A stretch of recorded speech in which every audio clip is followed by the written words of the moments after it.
तो आइए बात कर लेते हैं कि विश्व में कितने प्रकार की मूलतः अर्थव्यवस्था अस्तित्व में है, कितने प्रकार की अर्थव्यवस्था पूरे विश्व में मौजूद है। तो आइए बात करते हैं। देखिए, इसको आपको बेहतर तरीके से समझना चाहिए। यदि आप इसको बेहतर तरीके से समझ लेते हैं तो मैं कहता हूं कि आपको इकोनॉमी बिल्कुल समझ में आ जाएगी। अब बिल्कुल आपको इकोनॉमी समझ में आ जाएगी। इसके बाद आपको बिल्कुल ज़्यादा कन्फ्यूजन नहीं हो पाएगी, क्योंकि यहाँ से देखिए जो शब्दावली मैं लेकर चल रहा हूँ, इन शब्दावली के जो भी बहुत अच्छे से कॉन्सेप्ट जो भी फॉलो कर लिया, इन शब्दावलियों को बहुत अच्छे से जो भी फॉलो कर लिया, इसके बाद उसका इकोनॉमी से प्रश्न गलत होने की तो कोई चांस ही नहीं बनता। तो आइए बात करते हैं कि विश्व में कितने प्रकार की अर्थव्यवस्था अभी मौजूद है। देखिए, विश्व में 3 प्रकार की अर्थव्यवस्था अभी मौजूद है। पहली अर्थव्यवस्था कौन सी है मौजूद? पूंजीवादी अर्थव्यवस्था। पहली कौन सी अर्थव्यवस्था मौजूद है? तो पूंजीवादी अर्थव्यवस्था मौजूद है। और दूसरी अर्थव्यवस्था कौन सी मौजूद है? समाजवादी अर्थव्यवस्था मौजूद है।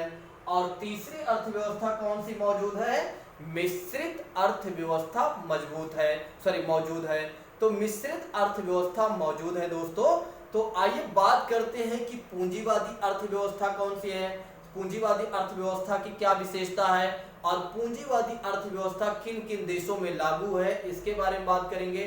फिर समाजवादी, फिर मिश्रित अर्थव्यवस्था के बारे में हम बात करेंगे। देखिए, अगर पूंजीवादी अर्थव्यवस्था की बात की जाए, तो पूंजीवादी अर्थव्यवस्था की बात की जाए तो यहाँ पर क्या होता है? यहाँ पर क्या होता है? सरकार का कोई खास नियंत्रण नहीं होता है बाजारों पर। तो यहाँ पर क्या होता है? सरकार का कोई खास नियंत्रण नहीं होता है किस पर? बाजारों पर। तो इसका मतलब ये हो जाता है कि यहाँ मुख्य भूमिका कौन निभाएगा? बाजार निभाएगी। यानी कि यहाँ पर मुख्य भूमिका कौन निभाएगा? बाजार निभाएगा या बाजार निभाएगी। तो मुख्य भूमिका किसका होगा? बाजार का। तो समझिएगा इसको ध्यान से। देखिए, पूंजीवादी अर्थव्यवस्था की पहली विशेषता ये कहती है कि यहाँ पर क्या होगा? यहाँ पर क्या होगा? सरकार की कोई खास भूमिका नहीं होगी, चाहे वो उत्पादन से संबंधित हो या कुछ निर्माण से संबंधित हो। यहाँ पर सरकार की कोई भूमिका नहीं होती है। ध्यान रखिएगा, सरकार यहाँ पर कोई हस्तक्षेप नहीं करता है। सरकार यहाँ पर कोई हस्तक्षेप नहीं करती है। ध्यान रखिएगा। दूसरी बात करते हैं, इसकी विशेषता ये है कि यहाँ पर जो होता है पूंजीवादी अर्थव्यवस्था में मूल्यों का निर्धारण, किसका? मूल्यों का निर्धारण कौन करता है? मूल्यों का निर्धारण कौन करता है? बाजार करता है। यानी कि बाजार करती है। तो मूल्यों का निर्धारण कौन करती है? बाजार करती है या बाजार करता है। और किन आधारों पर करता है? तो किन आधारों पर करता है, यानी कि किन आधारों पर बाजार करता है या करती है? तो मांग और आपूर्ति के आधार पर। किसके आधार पर? मांग और आपूर्ति के आधार पर बाजार क्या करती है? मूल्यों का निर्धारण करती है। तो यहाँ पर जो मुख्य भूमिका कौन निभाता है?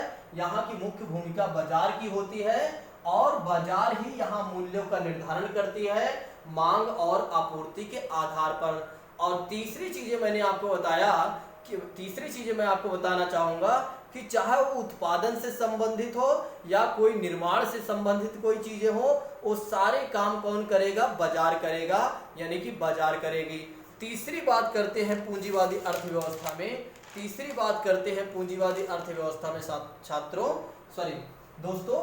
तो तीसरी बात करते हैं, तो तीसरी बात ये कहती है यहाँ पर कि सरकार की यहाँ पर हस्तक्षेप की नीति लागू होती है। सरकार की यहाँ पर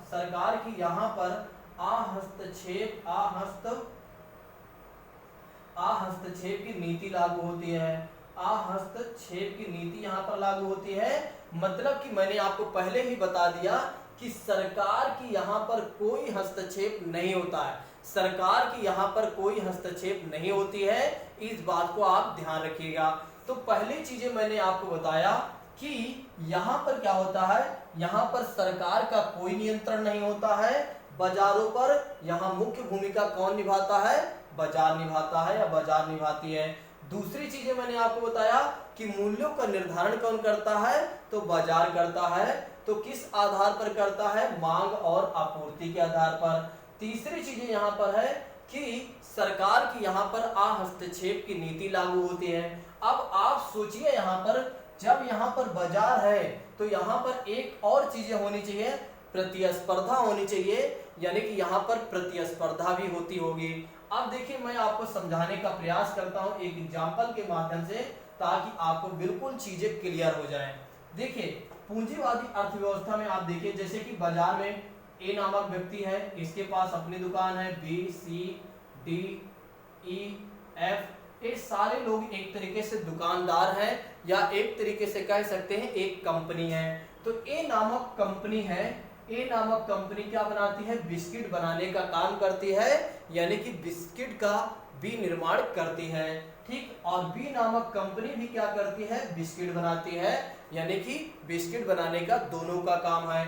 देखिए अब आप सोचिए जब दो कंपनी यहाँ पर अब उपस्थित हैं, दो कंपनी यहाँ पर उपस्थित हैं कि क्या कर रही है, बिस्किट बनाने का ही काम कर रही हैं, तो दोनों कंपनी क्या करेंगी, मार्केट में अच्छा प्रदर्शन करना चाहेंगी। और जब मार्केट में अच्छा प्रदर्शन करना चाहेंगी तो इन दोनों में आपस में क्या होगा, इन दोनों आपस में क्या होंगी, इन दोनों के आपस में प्रतिस्पर्धा होंगी। तो यहाँ पर क्या कहा जा रहा है, पूंजीवादी अर्थव्यवस्था में क्या होता है कि प्रतिस्पर्धा पर बल दिया जाता है, यानी कि कंपटीशन यहाँ पर ज्यादा होती है।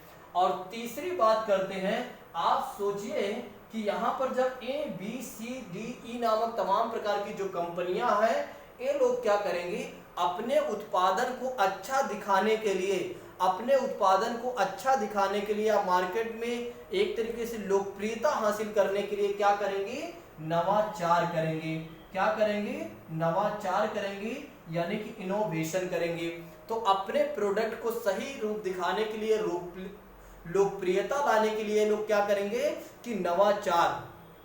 तो पूंजीवादी अर्थव्यवस्था में ये भी एक विशेषता है कि यहाँ पर नवाचार होता रहता है, यहाँ पर नवाचार होने की संभावनाएं ज्यादा होती हैं, यानी कि नए नए इनोवेशन यहाँ पर होते रहते हैं। तो पहली चीजें मैंने आपको बताया कि पूंजीवादी अर्थव्यवस्था की मुख्य विशेषता, मुख्य भूमिका किसकी होती है, बाजार की होती है। और दूसरी चीजें मैंने आपको बताया कि यहाँ पर मूल्यों का निर्धारण कौन करता है, तो मूल्यों का निर्धारण कौन करता है, यहाँ पर बाजार करती है। और किन आधार पर करती है, मांग और आपूर्ति के आधार पर। यहाँ पर सरकार की हस्तक्षेप की नीति लागू होती है, यानी कि सरकार का यहाँ पर कोई नियंत्रण नहीं होता, सरकार कोई फालतू के काम नहीं करती है। और तीसरी चीजें मैंने आपको बताया कि यानी कि यहाँ पर जब बाजार ही सब कुछ करेगी तो बाजार में आपस में प्रतिस्पर्धा होगी। तो इसका मतलब ये होगा, नेक्स्ट विशेषता ये आ जाती है कि यहाँ पर प्रतिस्पर्धा पर भी बल दिया जाता है। और जब अपनी जितनी भी कंपनियां हैं सभी अपना अपना प्रदर्शन दिखाना चाहेंगी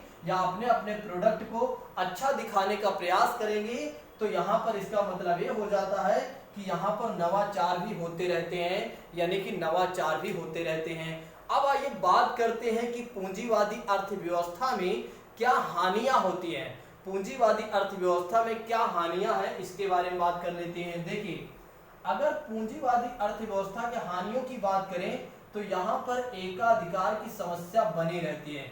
कभी कभी क्या होता है, देखिए कभी कभी क्या होता है, एकाधिकार की समस्या यहाँ पर बनी रहती है। एकाधिकार से क्या तात्पर्य होता है, आइए मैं आपको समझाता हूँ। देखिए मान लीजिए जितनी भी बाजार में एक बाजार है और इस बाजार में जितनी भी कंपनियां हैं सभी अलग अलग प्रोडक्ट का निर्माण कर रही हैं। मान लीजिए कि यहाँ पर केवल और केवल ए नामक जो कंपनी है, ए नामक जो कंपनी है, दुकानदार है, इसका केवल और केवल काम क्या है, बिस्किट का निर्माण करना, यानी बिस्किट को बनाना इसका काम है। तो ये क्या करेगा, आप सोचिए कि पूरे मार्केट में केवल एक कंपनी है, पूरे मार्केट में केवल एक कंपनी है बिस्किट बनाने के लिए। तो यानी कि इसका यहाँ पर कोई प्रतिद्वंदी नहीं है, यानी कि यहाँ पर कोई इसका कॉम्पिटिटर नहीं है। जब इसका यहाँ पर कोई कॉम्पिटिटर नहीं है तो आप एक बार सोचिए कि जिस प्रोडक्ट को इसे 5 में बेचना है उस प्रोडक्ट को 8 या 10 में बेचेगा। जब यह उस प्रोडक्ट को 8 या 10 में बेचेगा तो इससे क्या होगा, जो ग्राहक होंगे उनका शोषण होता है। तो पूंजीवादी अर्थव्यवस्था में क्या होती है कि शोषण होने की संभावना रहती है। और कैसे रहती है कि कि जब वहां पर उनका कोई प्रतिद्वंदी नहीं मिल पाता है तो कभी कभी इस प्रकार की भी समस्याएं उत्पन्न हो जाती हैं। दूसरी बात करता हूं मैं, दूसरी हानियां क्या होती है कि दूसरी हानि यहाँ पर रोजगार की समस्या बनी रहती है। यहाँ पर क्या होता है कि रोजगार की समस्या भी बनी रहती है। अब रोजगार की समस्या किस प्रकार की बनी रहती है, देखिए अब मान लीजिए, सोचिए एक बार आप फिर से कि जब इतने बड़े बाजार में इतनी बड़ी कंपनियां हैं, इन सभी को क्या चाहिए कि अपने मूल्यों का, अपने उत्पादन का या अपने वस्तुओं का अच्छा प्रदर्शन करना चाहेंगी। और अच्छा प्रदर्शन करने के लिए इन्हें क्या करना होगा कि उन लोगों को हायर करना पड़ेगा जो वेल एजुकेटेड हैं, जो बहुत पढ़े लिखे लोग हैं। तो ये लोग क्या करते हैं, ये सारी कंपनियां क्या करेंगे, उन लोगों को हायर करेंगे जो पढ़े लिखे लोग हैं। जब पढ़े लिखे लोगों को ही हायर कर रही हैं कंपनियां, तो जो पढ़े लिखे लोग नहीं है, जो कम पढ़े लिखे लोग हैं, उनको रोजगार नहीं मिलेगा, तो रोजगार की समस्या यहाँ पर बनी रहेंगी। नेक्स्ट बातें करते हैं, दूसरी कंडीशन क्या होती है, दूसरी कंडीशन क्या होती है इसमें कि अब इतने बड़े बाजार जो है, इन सभी का एक उद्देश्य है कि लाभ कमाना और अपने प्रोडक्ट को अच्छा प्रदर्शन करना। जब मैंने आपको बताया अभी कि ये लोग क्या करते हैं कि बड़े बड़े जो वेल एजुकेटेड लोग हैं उन्हीं को हायर करेंगे। तो जब उन्हीं को हायर करेंगे तो इसका मतलब ये सोचेंगे कि ये लोग उन्हें ही हायर करेंगे, ज़्यादा हायर करना पसंद करेंगे जो ज़्यादा युवक हैं, यानी कि जो बूढ़े नहीं हैं, जो विकलांग नहीं हैं, उनको ये हायर नहीं करेंगे। तो जिसके कारण क्या होता है कि बूढ़ों को भी, जो बूढ़े वगैरह होते हैं, जो बुढ़े वृद्ध होते हैं, उनको रोजगार नहीं मिल पाता, या जो विकलांग होते हैं उनको रोजगार नहीं मिल पाता। तो जिसके कारण क्या होता है, रोजगार की समस्या बन जाती है। तो रोजगार की समस्या भी इसमें बने रहने की संभावनाएं बनी रहती है। लेकिन आइए बात करते हैं कि कौन कौन से ऐसे देश हैं जहां पर क्या है कि पूंजीवादी अर्थव्यवस्था लागू है। तो पूंजीवादी अर्थव्यवस्था कहां पर लागू है, तो पूंजीवादी अर्थव्यवस्था कहां पर लागू है, यूएस यानी कि यूनाइटेड स्टेट ऑफ अमेरिका, संयुक्त राज्य अमेरिका में पूंजीवादी अर्थव्यवस्था लागू है। या पूंजीवादी अर्थव्यवस्था वाला देश कौन सा है, अमेरिका है। दूसरी बात करते हैं, संयुक्त अरब अमीरात यूएई जो है, यहाँ पर भी पूंजीवादी अर्थव्यवस्था है। सिंगापुर की बात करें, सिंगापुर में भी पूंजीवादी अर्थव्यवस्था है। और स्विट्जरलैंड की बात करें तो स्विट्जरलैंड में भी पूंजीवादी अर्थव्यवस्था है। तो पूंजीवादी अर्थव्यवस्था में कई देश हैं, बहुत सारे देश हैं, लेकिन अभी मैंने 2-4 देशों के नाम बता दिया। आप क्या करिएगा कि इन देशों को एग्जाम्पल में आप याद रखिएगा और इसके बारे में समझिएगा एक बार कि पूंजीवादी अर्थव्यवस्था, ठीक है, क्या थी, इसके बारे में मैंने आपको बता दिया। आप विचार करना सीखिए। आप अगर आप इकोनॉमी पढ़ना चाहते हैं तो इकोनॉमी में सबसे अच्छी बात होती है विचार करना। जो व्यक्ति विचार कर लिया, जो व्यक्ति थोड़ा सा समझ गया कि चीजें किस तरह की परिस्थितियां हो रही हैं और किस तरह की परिस्थितियों में किस तरह के कदम उठाए जाते हैं, जो परिस्थितियों को समझ लिया वो इकोनॉमी को बेहतर से समझ लेगा। ठीक है, अब इसके बाद आइए बात कर लेते हैं कि समाजवादी अर्थव्यवस्था क्या है और मिश्रित अर्थव्यवस्था कौन सी है। यहाँ पर एक बात ध्यान रखिएगा कि यहाँ पर इसका मतलब ये हो जाता है कि भारत पूंजीवादी अर्थव्यवस्था वाला देश नहीं है। भारत पूंजीवादी वाली अर्थव्यवस्था वाला देश नहीं है। अगर होता तो मैं आपको यहाँ बता देता। तो अब इसका मतलब ये हो जाता है आपको समाजवादी भी अच्छे से पढ़ना चाहिए और मिश्रित अर्थव्यवस्था को भी अच्छे से पढ़ना चाहिए। तब आपको बेहतर जानकारी पता चल जाएगी, तब आपको बेहतर तरीके से पता चल जाएगा कि वाकई में भारत में कौन सी अर्थव्यवस्था लागू है।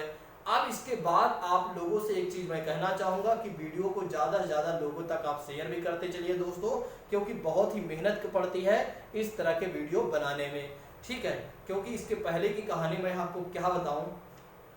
दरअसल क्या हुआ था कि मैंने वीडियो बना दिया था, आपको मैं बता रहा हूँ, वीडियो मैंने बना दिया था, लेकिन वीडियो किसी न किसी कारण से करप्ट हो चुकी थी और जिसके कारण वह फाइल जब करप्ट हो गई तो चली ही नहीं। जब फाइल चलेगी ही नहीं, मतलब वीडियो चलेगी ही नहीं, तो अपलोड ही नहीं होगी। तो फिर इसके वजह से मुझे दोबारा बनाना पड़ा। ठीक, तो अब आपका कर्तव्य है कि आप थोड़ा सा हमारा सहयोग करिए, क्योंकि बिना आपके सहयोग के कुछ नहीं हो सकता। Thank you so much. जय हिंद, नमस्कार।